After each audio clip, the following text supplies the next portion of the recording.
नमस्ते मित्रांनो, इयत्ता 10वी गणित भाग 2 पाठ वर्तुळ सराव संच 3.1 त्यामधील प्रश्न पहिला. सोबतच्या आकृतीत केंद्र सी असलेल्या वर्तुळाची त्रिज्या 6 सेमी आहे.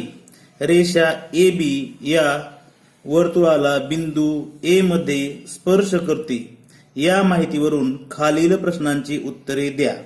त्यामधील प्रश्न 1 उदाहरण 1. कोन सीएबी चे माप किती अंश आहे का? 2 नंबर.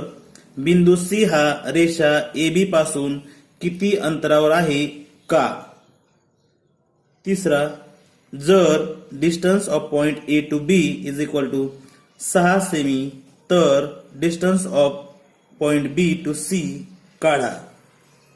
4. कोन एबीसी चे माप किती अंश आहे का? सी केंद्र असलेल्या वर्तुळामध्ये ए बी ही स्पर्शिका आहे आणि सीए ही या वर्तुळाची त्रिज्या आहे. पहा येथे सीए बरोबर त्रिज्या आणि ए बी ही काय आहे? स्पर्शिका. तर त्रिज्या स्पर्शिकेनुसार आपल्याला माहित आहे की कोन सीएबीचं माप किती असणार आहे? 90 अंश. म्हणून आपण कारण लिहायचं स्पर्शिका त्रिज्या प्रमेय. जर स्पर्शिका आणि स्पर्शिकाला छेदणारी त्रिज्या जर काढली आपण त्या बिंदूमध्ये तर ती 90 अंशामध्ये त्या स्पर्शिकेला छेदते. नंबर 2 पहा. तर त्रिज्या सीए लंब आहे स्पर्शिका ए बी कारण स्पर्शिका त्रिज्या प्रमेयानुसार आपल्याला माहित आहे. तसेच पहा बिंदू सी पासून ह्या ए बी स्पर्शिकेचं अंतर म्हणजे काय असेल तर त्या वर्तुळाच्या त्रिज्येच्या अंतरा एवढं असणार आहे. म्हणून बिंदू सी चे रेषा ए बी पासूनचे अंतर बरोबर त्रिज्या सीए बरोबर आपल्याला माहित आहे त्रिज्या सीए किती आहे? 6 सेमी आहे. म्हणून बरोबर 6 सेमी. कारण रेषा ए बी पहा ए बी पासून वर्तुळ केंद्र सी पर्यंतचे काय हे लंबांतर आहे.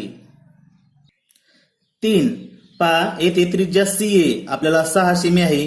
तसेच अंतर ए बी मधलं अंतर 6 सेमी आपल्याला दिलेलं आहे. पहा distance of point A to point B A B is equal to 6 centimetre. तर डिस्टन्स ऑफ बी सी आपल्याला विचारलेले आहे.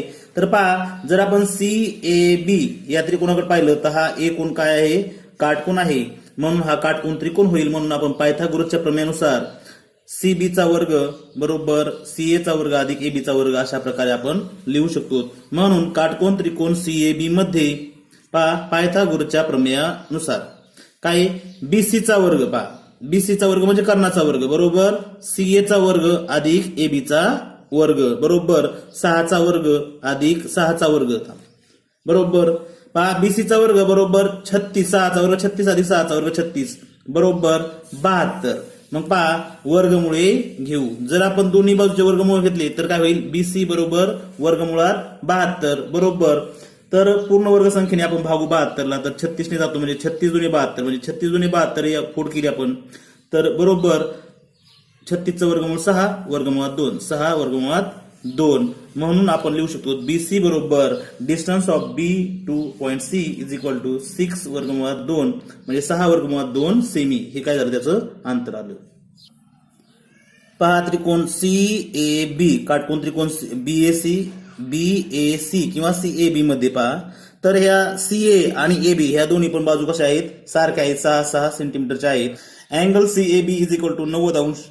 म्हणून कोन एबीसी पहा एबीसी हा 45 अंशाचा असेल आणि हा पण सी पण कोण किती 45 अंशाचा असेल. प्रश्न दुसरा. शेजारील आकृतीत केंद्र ओ असलेल्या वर्तुळाच्या बाह्य भागातील आर या बिंदूपासून काढलेले आरएम आणि आरएन हे स्पर्शिकाखंड वर्तुळाला बिंदू एम आणि एन मध्ये स्पर्श करतात. जर ओआर बरोबर 10 सेमी व वर्तुळाची त्रिज्या 5 सेमी असेल तर पहा 1 नंबर प्रत्येक स्पर्शिकाखंडाची लांबी किती? नंबर 2 कोन एम आर ओ चे माप किती? आणि नंबर 3 कोन एम आर एन चे माप किती? पहा आता आपण इथं एम ओ ही त्रिज्या जोडून घेऊ आणि तसेच ओ एन ही त्रिज्या काढू. मग काय होईल? पहा त्रिज्या ही या स्पर्शिकेला छेदते तर इथं काय होईल? काटकोन होईल. आणि ही त्रिज्या ओ एन ही स्पर्शिकेला एन बिंदू छेदते तर इथं पण काय होईल? काटकोन होईल. म्हणजे इथं 2 काटकोन त्रिकोण आहेत तर त्याच्यावरून आपण आता पुढील किमती काढू. तर पहा दिलेली त्रिज्येचे अंतर आपल्याला 5 सेमी, ही पण त्रिज्या 5 सेमी आणि ORचं अंतर आपल्याला 10 सेमी दिलेलं आहे, ते आपण लिहून घेतलं. येथे त्रिज्या OM बरोबर ON बरोबर 5 सेमी तसेच OR बरोबर 10 सेमी. येथे MR आणि NR हे काय आहेत, स्पर्शिका खंड आहेत. तर स्पर्शिका खंडाच्या प्रमेयानुसार ते काय असतात, एकरूप असतात. म्हणजे MR आणि NR हे कसे असतील, एकरूप असतील, सारख्याच मापाचे असतील. म्हणून MR एकरूप NR म्हणजे ह्या दोन्ही कशा असतील, लांब्या सारख्याच असतील, म्हणजे स्पर्शिका खंडाच्या प्रमेयानुसार. म्हणून पहा काटकोन त्रिकोण आपण एका जरी स्पर्शिका खंडाची लांबी काढली तर ती दोन्हीची पण येईल, प्रत्येक आपल्याला विचारली तर. काटकोन त्रिकोण OMR मध्ये पहा M हा काटकोन आहे, मग काय होईल तर OR हा काय असेल, त्याचा कर्ण असेल आणि MR ही काय असेल, त्या काटकोनाच्या लगतची बाजू. तर पहा OR वर्ग म्हणजे काटकोन पायथागोरसच्या प्रमेयानुसार OR म्हणजे कर्णाचा वर्ग, OR चा वर्ग बरोबर OM चा वर्ग अधिक MR चा वर्ग पायथागोरसच्या प्रमेयानुसार. MR चा वर्ग बरोबर पहा OM वर्ग इथं अधिक आहेत, लेफ्ट साईडला गेले वजा झाले, म्हणजे OR चा वर्ग वजा OM चा वर्ग. OR ची व्हॅल्यू आपल्याला माहित आहे 10 चा वर्ग वजा OM 5 चा वर्ग, 10 चा वर्ग वजा 5 चा वर्ग, A वर्ग वजा B वर्ग. म्हणजे पहिल्या कंसात A अधिक B आणि दुसऱ्या कंसात A वजा B, म्हणजे 10 अधिक 5 आणि 10 वजा 5. तर 10 आणि 5 15 आणि हे 10 तून 5 गेली 5, म्हणजे 15 5 75. म्हणजे MR वर्ग बरोबर 75. दोन्ही बाजूंची वर्गमुळे घेऊ. मग MR बरोबर वर्गमुळात 75 बरोबर पूर्ण वर्ग संख्येने भागून पहा, म्हणजे भाग 75 जातो तर 25 ने जातो, म्हणजे 25 त्रिक 75 या स्वरूपात आपण घ्यायचंय. आणि 25 चा वर्गमूळ 5 वर्गमुळात 3 राहिली. MR बरोबर NR बरोबर 5 वर्गमुळात 3. तर म्हणून आपल्याला एक वाक्य लिहायचं शेवटी, म्हणून प्रत्येक स्पर्शिका खंडाची लांबी बरोबर 5 वर्गमुळात 3 सेमी. 2 कोन MRO बरोबर किती. तर पहा काटकोन त्रिकोण OMR मध्ये काय होईल, OMR हा काय काटकोन आहे 90 अंशाचा आहे आणि OM ही लहान बाजू आहे, त्यापेक्षा मोठी बाजू MR आणि सर्वात मोठी बाजू म्हणजे कर्ण 90 अंशासमोरची बाजू ती OR आहे. OM भागिले MR बरोबर 5 वर्गमुळात 3 आपल्याला आताची MR ची व्हॅल्यू मिळाली. बरोबर 5 कट झाली तर 1 वर्गमुळात 3. वर्गमुळात 3 इथे पहा छेदस्थानी आहेत, लेफ्टला आले अंशस्थानी, म्हणजे वर्गमुळात 3 OM इज इक्वल टू हे MR ने 1 ला गुणलं MR, म्हणजेच MR बरोबर वर्गमुळात 3 OM. म्हणजे MR ची व्हॅल्यू ही वर्गमुळात 3 हे छोट्या बाजूच्या प्रमाणात येते. तसेच OM अपॉन OR गुणोत्तर घेऊया आपण. OM 5 आणि OR 10 आहे, 1/2 आलं 5 5 2 10. 2 OM बरोबर OR म्हणजेच पहा OR बरोबर 2 OM.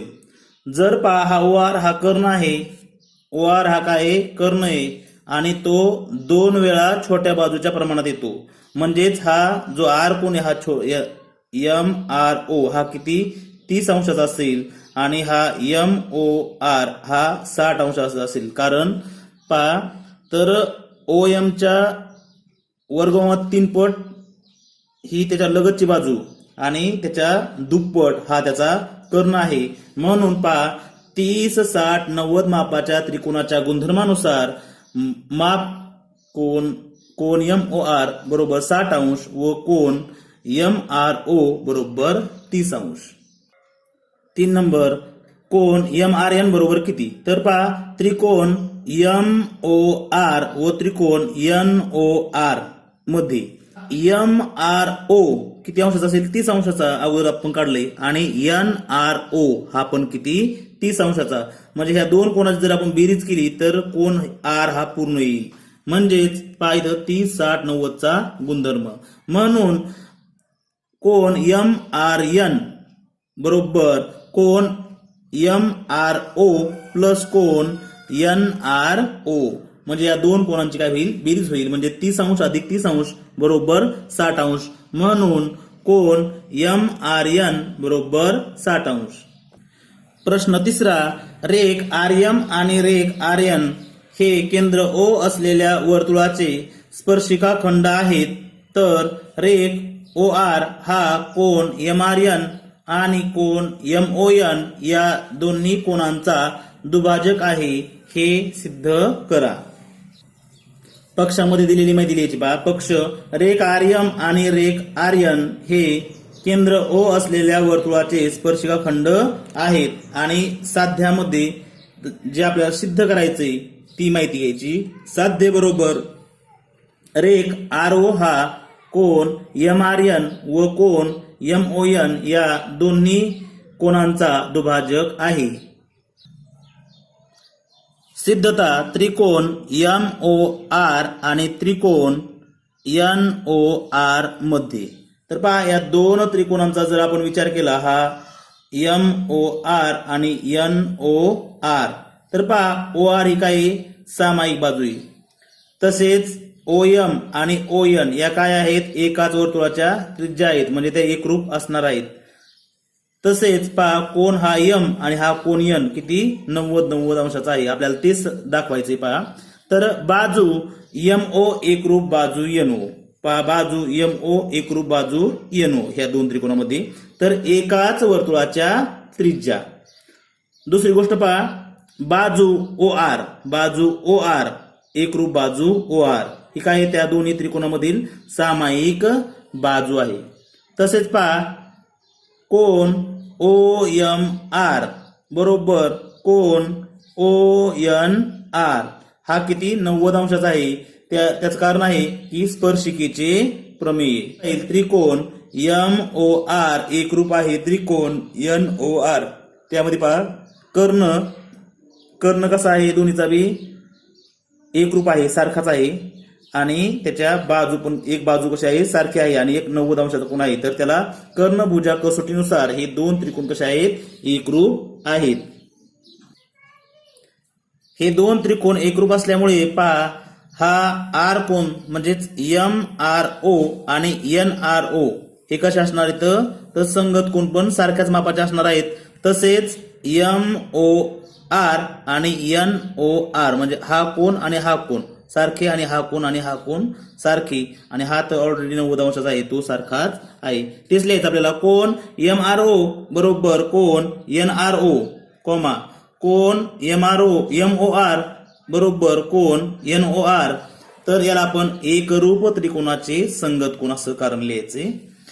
म्हणून पहा, M R N is equal to half time म्हणजे अर्धा आहे. कोणत्या कोणाच्या, तर एम आर ओ च्या काय आहे, तो अर्धा आहे. तसेच तो एन आर ओ च्या पण कसा आहे, अर्धा आहे. आपल्याला दुभाजक आहे असं दाखवायचं, त्यामुळे तसं लिहायचे. तसेच पहा, कोन एम ओ एन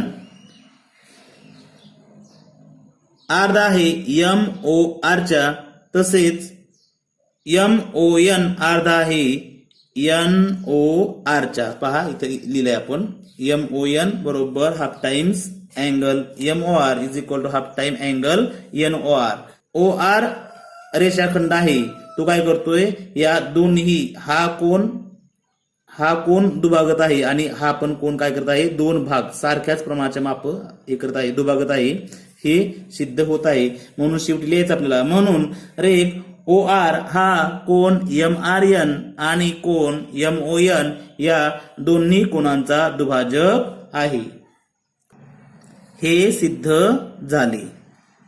प्रश्न चौथा, त्रिज्या 4.5 सेमी असलेल्या वर्तुळाच्या दोन स्पर्शिका परस्परांना समांतर आहेत, तर त्या स्पर्शिकांतील अंतर किती हे सकारण लिहा. पहा, आपण आकृती काढूया. ओ केंद्र असलेलं वर्तुळ काढलं, आणि इथं स्पर्शिका एल आणि एम आपण काढलेली आहे. तर स्पर्शिका एल ही वर्तुळाला ए बिंदू स्पर्श करते, तसेच एम बी बिंदू स्पर्श करते, आणि ओ हा वर्तुळाचा केंद्र आहे. तर या गोष्टी आपण लिहून या. पहा, स्पर्श केल्यानंतर इथं काटकोन होत आहे, आणि इथं पण काटकोन होणार आहे. समजा ते ओ केंद्र असलेले वर्तुळ आहे. त्रिज्या ओ ए बरोबर ओ बी बरोबर 4.5 सेमी दिलेली किंमत. तसेच रेषा एल व रेषा एम या वर्तुळाच्या स्पर्शिका असून त्या परस्परांना समांतर आहेत. म्हणजेच पहा त्रिज्या OA लंब आहे रेषा L, त्रिज्या OB लंब आहे रेषा M. तर हे स्पर्शिका, त्याचं कारण काय, स्पर्शिका त्रिज्या प्रमेय.